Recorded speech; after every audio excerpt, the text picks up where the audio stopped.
This is UMAR for IFL TV in association with MTK Global via Zoom.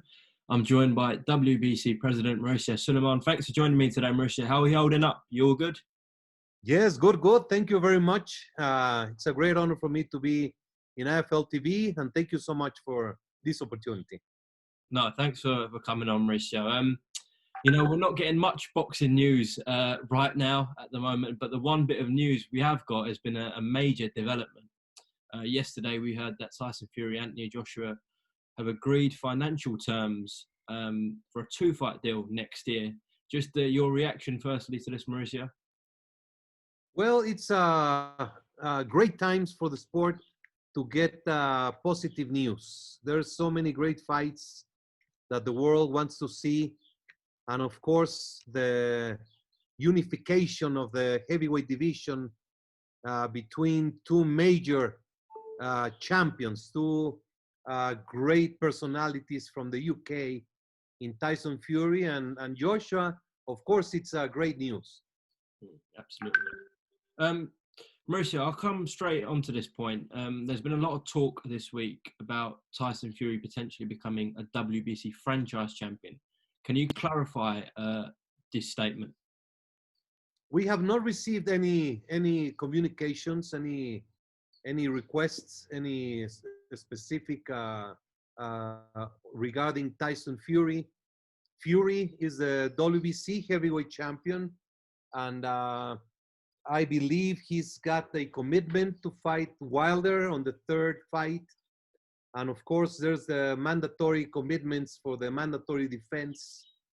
But there's too many things going on. Everybody's talking, but we do not rule on media. We do not rule on things that are said indirectly. We can only manage what is channeled through the proper means, which is direct communications. And the WBC has not received any communication with these regards. However, I'd like to point out that the franchise designation is a new concept that has a specific guidelines, and it is to have the intention to provide the fans with the fights that they want to see, to provide the opportunity to see the fights that everyone wants to see.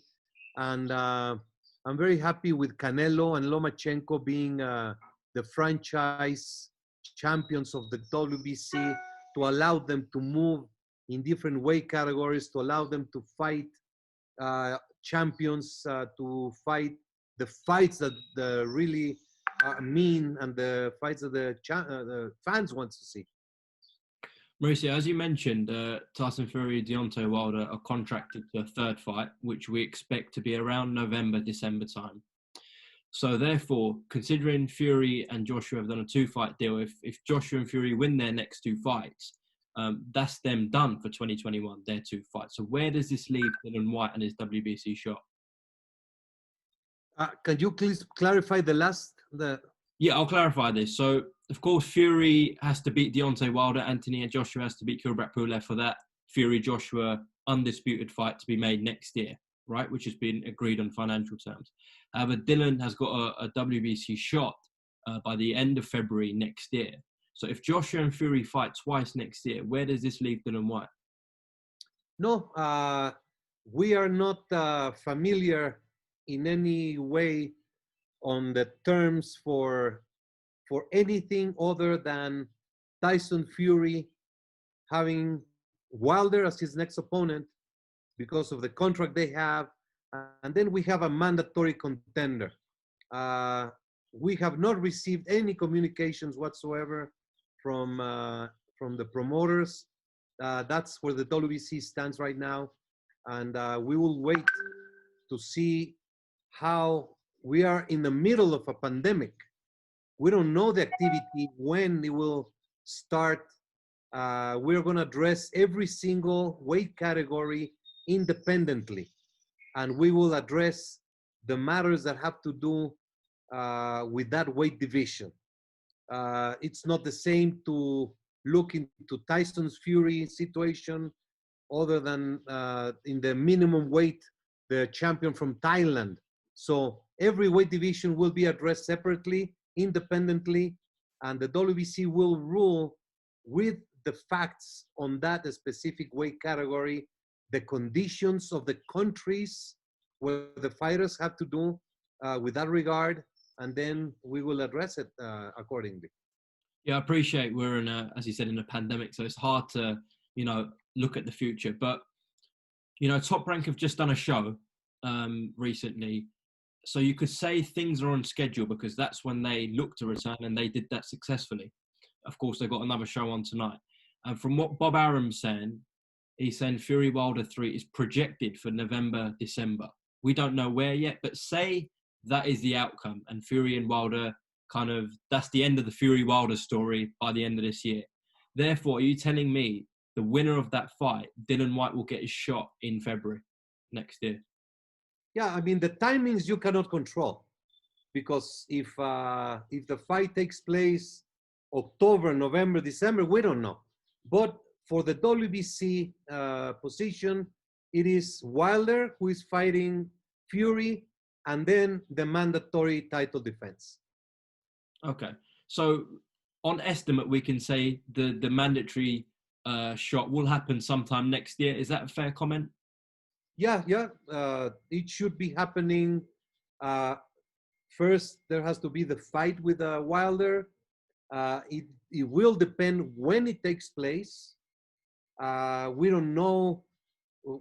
This is a crazy world we're living in. Hopefully, the COVID-19 will be out of the picture for the planning of the sport. They talk about COVID-19 coming back to certain areas of the world. There's so much speculation about it. What we can control is that what is available for a decision. So to just be very clear, to make the confirmation, we have Tyson Fury making the commitment that he has against Wilder, which is a signed contract, and then the mandatory title defense of the division.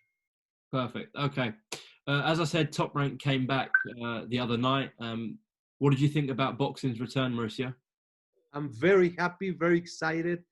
I watched the show Tuesday night. Tonight, there's another show, and they have a program for Tuesday and Thursday for some consecutive weeks, which is sensational. Mexico City will start on the June 20th with boxing. England, I believe in July, it will be opening up, same as Japan. So these are exciting times. We can see finally the light at the end of the tunnel.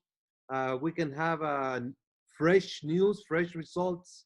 We can get the rankings committee working again.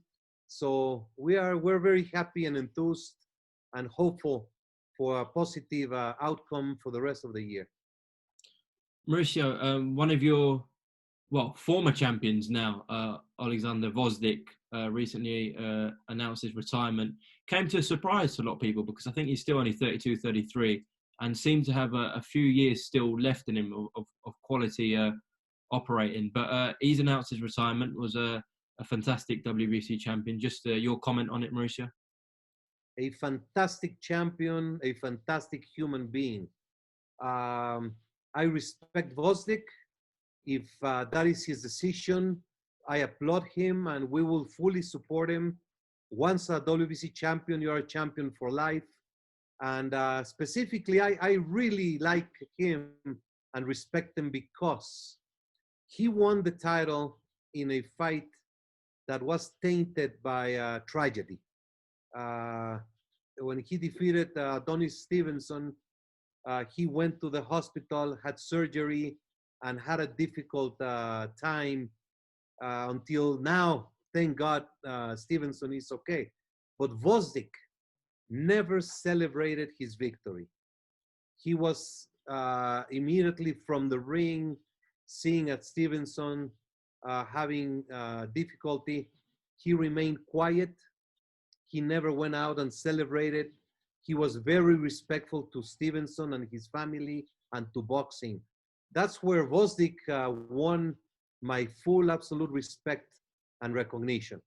He lost his title against Verteryev in a very difficult fight, and he was positioned and he was ready to try to regain his championship. And for him to announce the retirement from boxing is honorable, and we will fully support him. I think a lot of boxing fans are going to appreciate your sentiment on that. Mauricio, just a last question. No, not really a question. It's back to Tyson Fury. I know you've got him on your live tomorrow. I think 12 o'clock. Is that correct? It is at 1 p.m. Mexico City, which is 7 p.m. in the UK. In the UK, so on WBC Talks with Tyson Fury. WBC Talks, yes, I'm very excited. Tyson Fury and the WBC go a long way back, and it's going to be a very intimate, very special program. He's not a bad talker, is he? No, he's special. He's the man of an era. I am not professional. You know, these WBC Talks are very informal. It's a talk between friends. So I don't know how to interview, but I will do my best to have some entertainment for everyone. That's what we like, informal, Mauricio. It's the same as IFL. It's informal chats. Oh, okay, good. All right, well, it's been a pleasure catching up with you tonight, sir, and hopefully we can do this again sometime, okay? Take care. Absolutely. Thank you very much, and congratulations. Thank you, Mauricio. Take care.